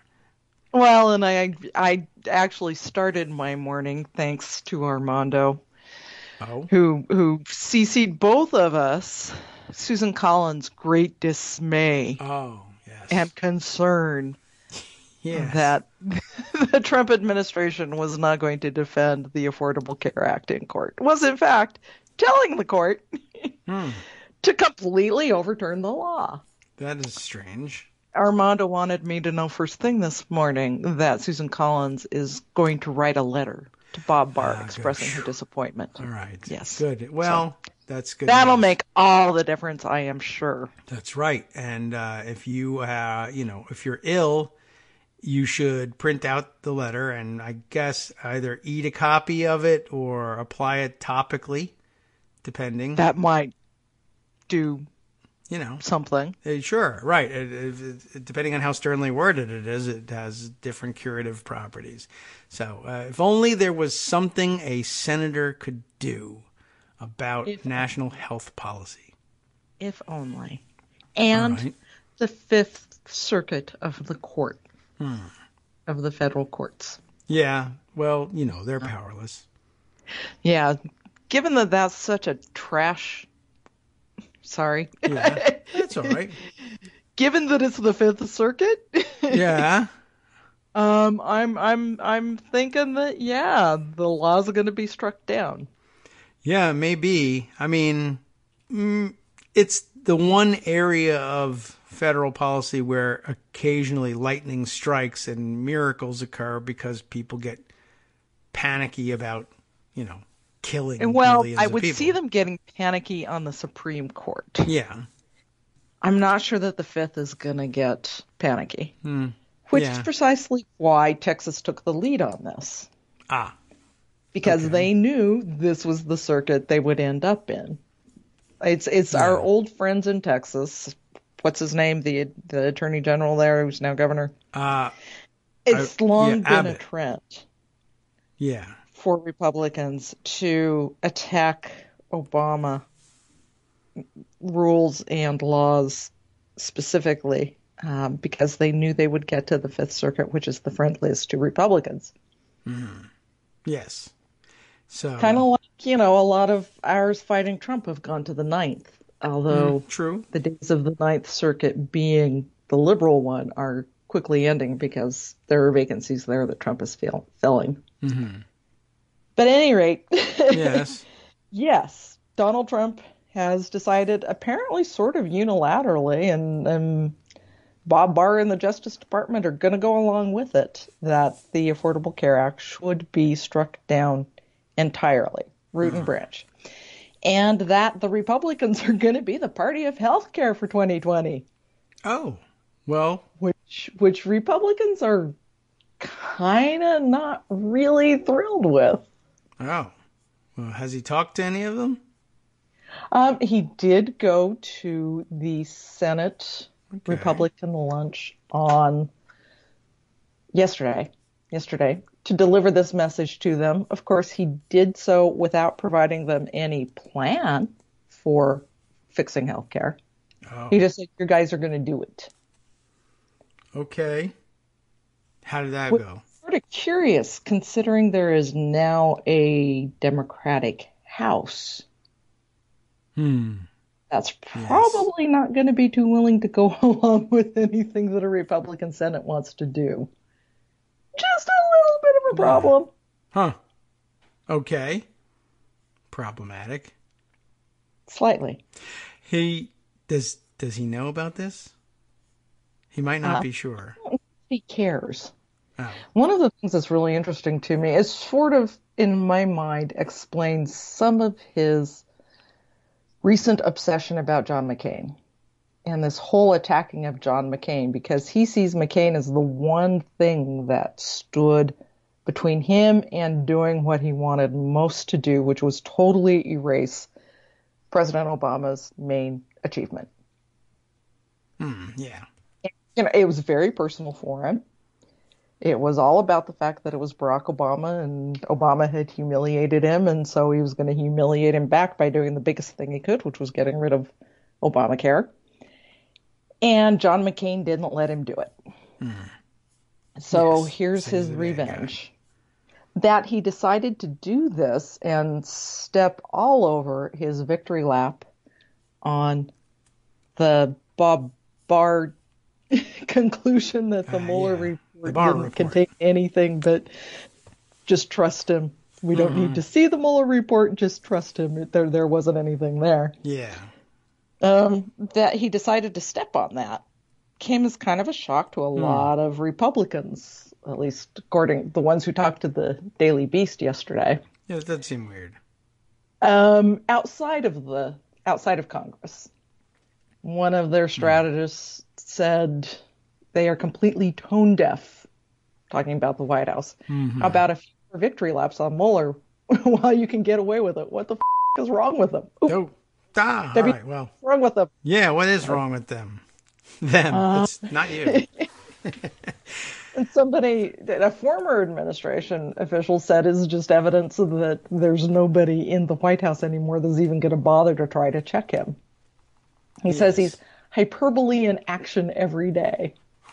So if there's an opportunity to end the whole Obamacare ACA, regardless of the consequences of doing that, he's fine.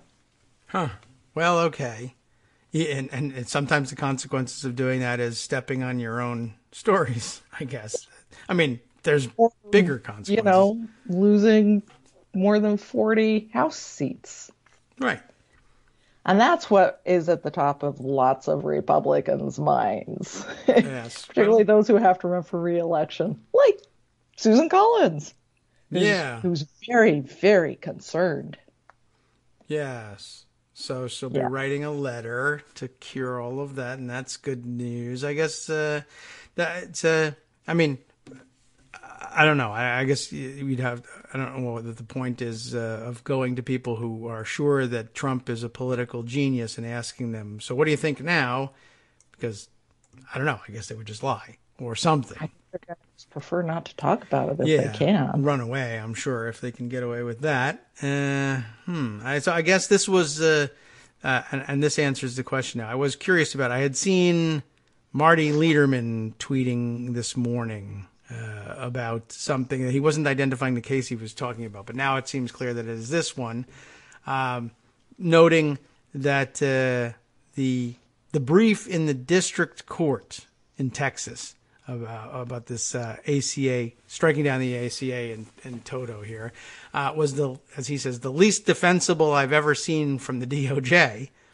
So bad that the only career lawyer from federal programs to sign it was someone hired just weeks before. And that the letter, a reminder, when originally the Justice Department decided to file that brief with Reed O'Connor, the single judge in Texas who made this decision, I think it was 3 career DOJ officials resigned. Mm-hmm. Yeah, I don't know about the number, but I remember the story now. I think it was 3. Yeah, I mean, it's that bad. It's that indefensible.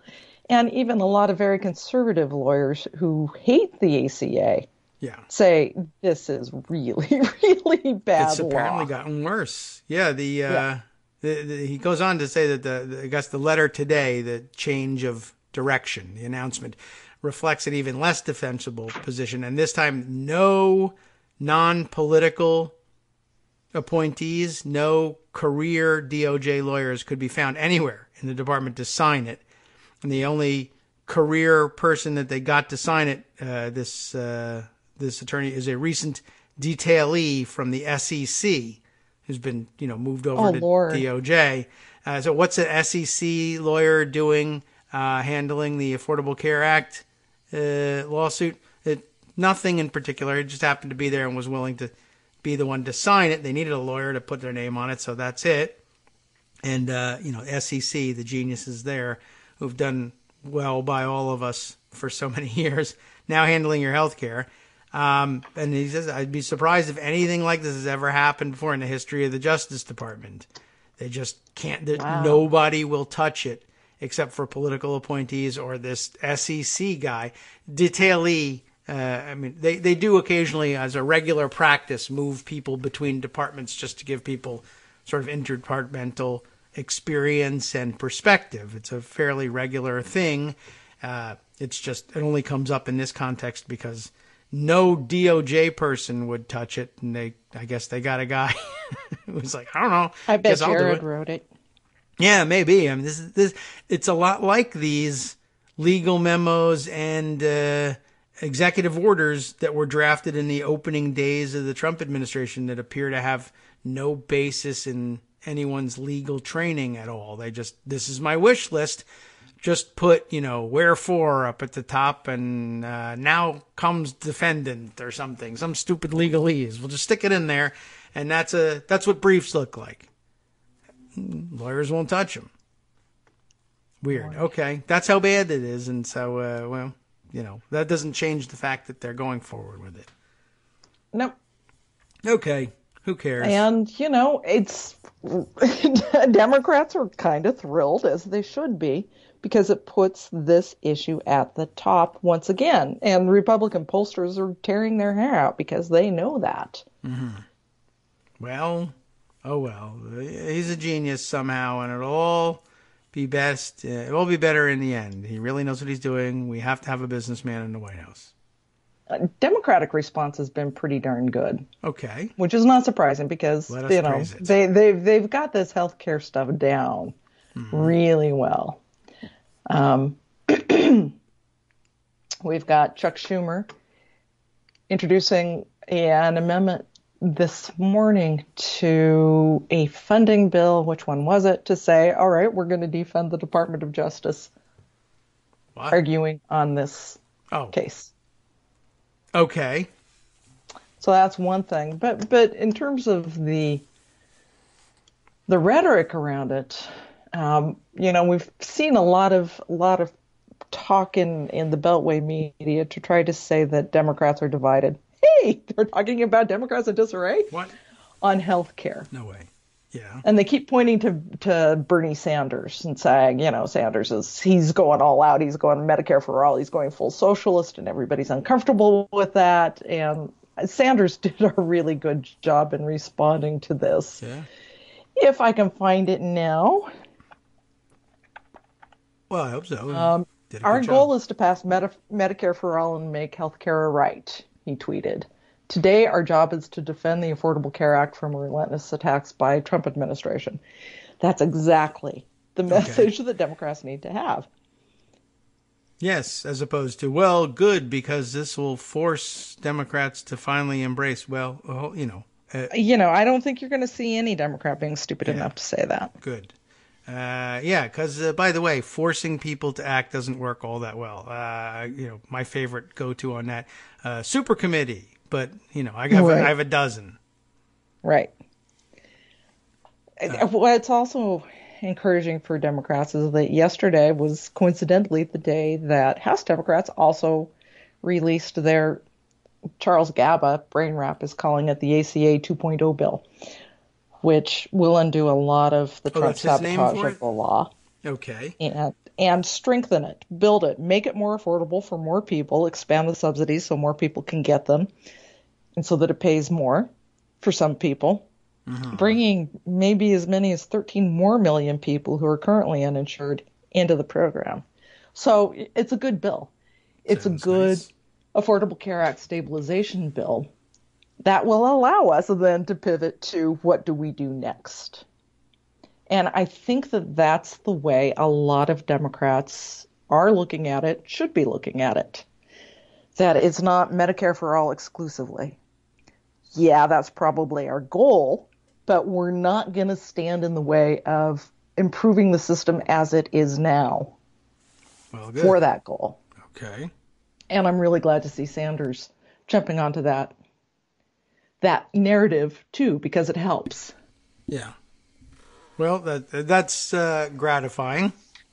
But it also shows the public that, if you're going to be voting on healthcare again, you're going to be voting for Democrats. I guess so, because I don't know. I don't know what it takes to get them to see clearly when Republicans say, I won't touch Medicare or Medicaid, and we'll be the ones, and we're going to have a beautiful replace plan. And, even now 2-3 years into the Trump administration, it was a joke last time before he had ever been elected that it, in however many years it was, 7-8 years, that they had never been able to come up with anything.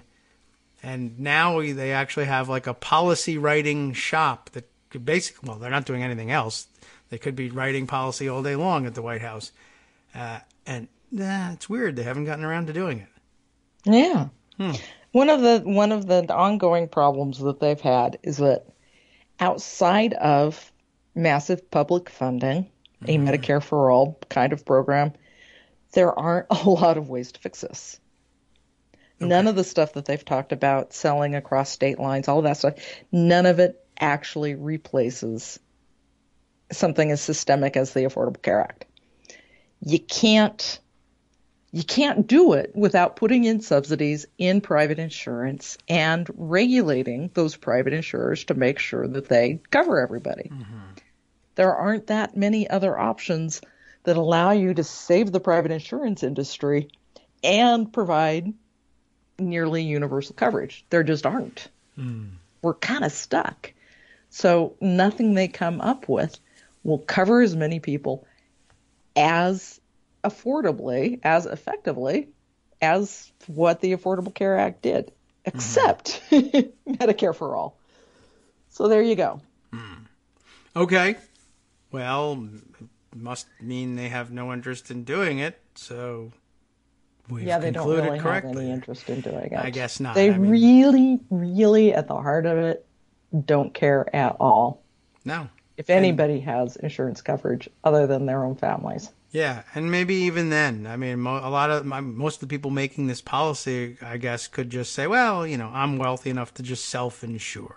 So I don't really care whether even Republicans have health insurance or not. It certainly, acting that way, such that the base is losing their ability to pay for health care left and right, and I guess some number of them cheering for it along the way. I'm not sure why. Yeah, some of them are, yay! I'm standing on my own 2 feet, even though I can't afford health insurance. And it's because one of my feet was amputated.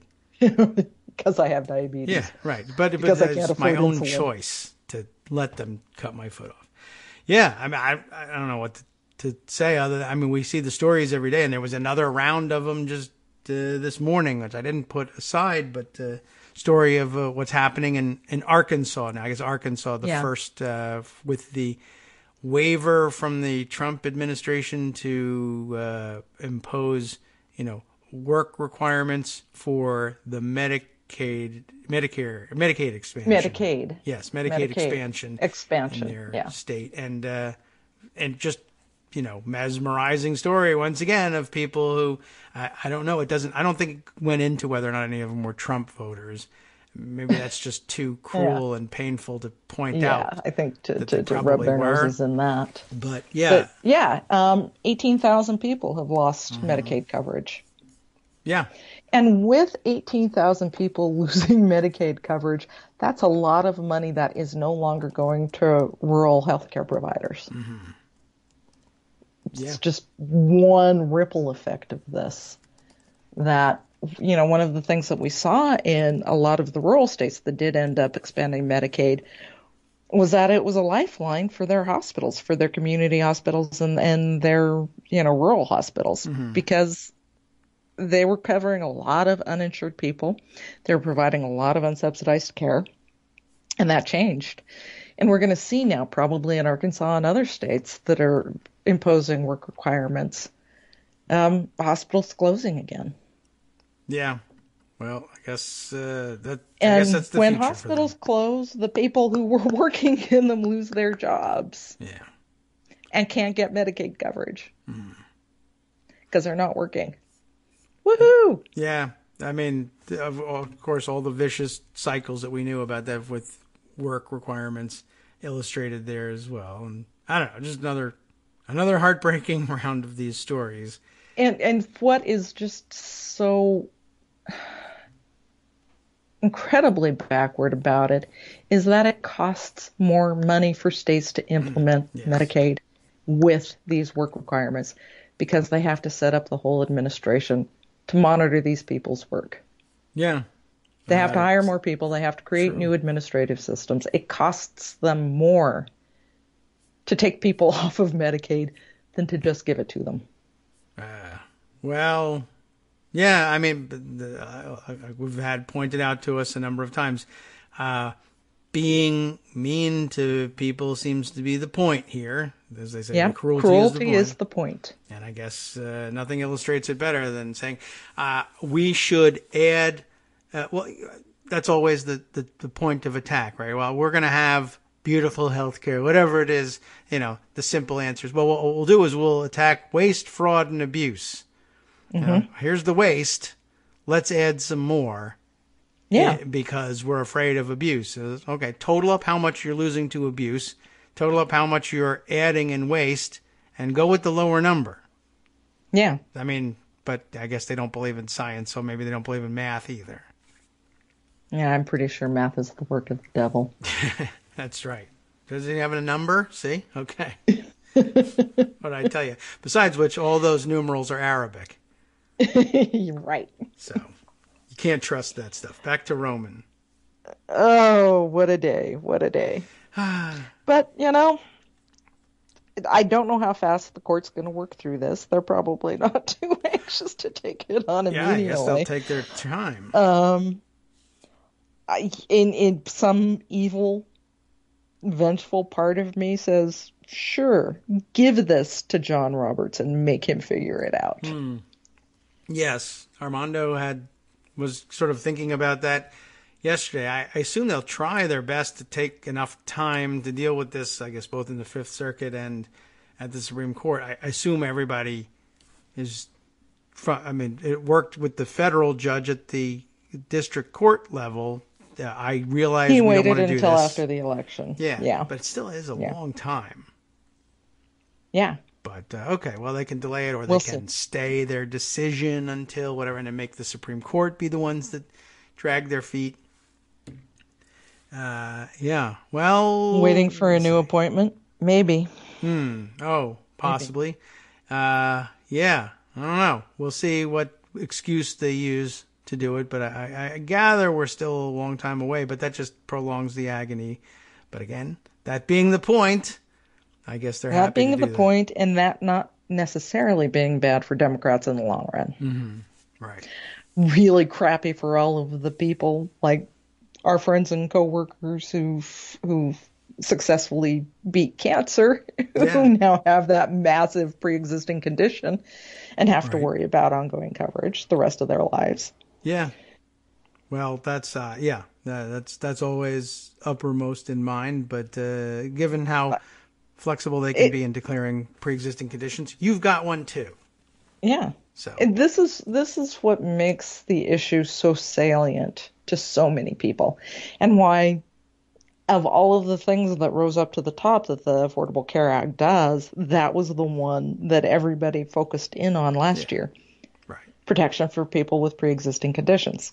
Because everybody has one or knows somebody who has one, and knew that fear before Obamacare of, I'm going to be totally uninsurable. And it's going to kill me unnecessarily before my time. Yeah.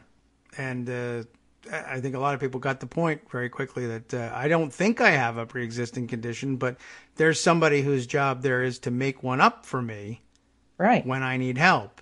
And, well, that's why it was so salient to so many people. You begin to realize pretty quickly, everyone has run into a situation already where their health insurance provider has told them, something that was wrong. Now, no, you're not covered for that. Yes, I am. It says right here. Well, you'll have to talk to a supervisor about that. So, right. They just tell you, you had a headache once, didn't you? There you go. You had acne. Yeah. Oh, right. Which, the famous one. It's one of them. Yep. That's one of them. Right. And it's just basically un-American to tell people, I did all the things I was supposed to do. I stood on my own 2 feet and I paid an insurance company. And then, but ultimately, I guess at bottom, Republicans who run this stuff probably think insurance is socialism too. Probably. So screw you. You should self-insure if you're not a billionaire. I mean, you weren't supposed to live forever. It creates pools of people who are paying for other people. So, socialism. I mean, that's the excuse they go to every time the issue is abortion. No matter what kind of profit the insurance companies are making out of it. Right. Socialism can be very profitable, as it turns out. But I mean, there's no other way of describing it really. And they do go to that explain. If the issue is abortion, insurance is socialism. They do it all the time. And then when it's something else, well, it's free enterprise. And when I own an insurance company, it's free enterprise. When you want me to pay, that's socialism. Precisely. Okay. Well, that's a familiar problem. And I guess it doesn't go away anytime soon. And probably one of the worst exacerbating factors in that problem comes from electing people who don't care about insurance because they're billionaires. Right. So don't do that. And who also are looking for people to populate the federal judiciary that agree with them. Right. And who get health care for doing so. Yeah, they get great health care. It's a good trade. It all comes down to the courts. This is Armando's old line. It's the Supreme Court, stupid. Yeah. Not just the Supreme Court. It's all of them. Yeah. It's all of them. And 40% of the federal judiciary is going to be a Trump judiciary by the end of this first term. That's true. And, the longer you let this go on, the worse it gets, obviously. And, I mean, it takes some explaining, I guess, to get people to, not in our audience. They get it. They get it. Because of your work. But it means really there are two things that the next Democratic president has to be open to doing. Reforming the federal judiciary by expanding it. Yeah. Maybe putting term limits on the Supreme Court. And getting rid of the filibuster. Okay. Well, I wish somebody had said something about that. Yeah. All right. Well, the good news is everybody is working on that front, and everybody on the Democratic side appears to agree that it needs to be talked about, though not all candidates are willing to agree that they will. But that's good news, and there was a time in this country where it was simply dismissed as, oh, you can't do that. The rules say you can't do that. But luckily, we have explained you can do anything, and that's one of them, and it's pretty Just easy. Look at Mitch McConnell. Yeah. Right, yeah. Oh, by the way, I just want to get this in. Yes. Maybe he's fighting so hard to keep the Mueller report from being released because he's in it. Oh, that could be. I mean, it stands to reason he did a lot to obstruct the initial investigation. And you've reminded us of that 100 times. Thank you for doing it 101st. I appreciate it. You're welcome. Excellent. Good reminder. That's good to keep in mind. And we'll catch up with you again next week where you'll remind us of something else that's worth keeping in mind, I am sure. Hopefully you won't have so many trash days. And thank you for coming by. And then enjoy the dogs. That will keep you sane until you get to everybody next week. go look at our dogs. They're really cute. I will help them do that. Thanks for coming by, Joan.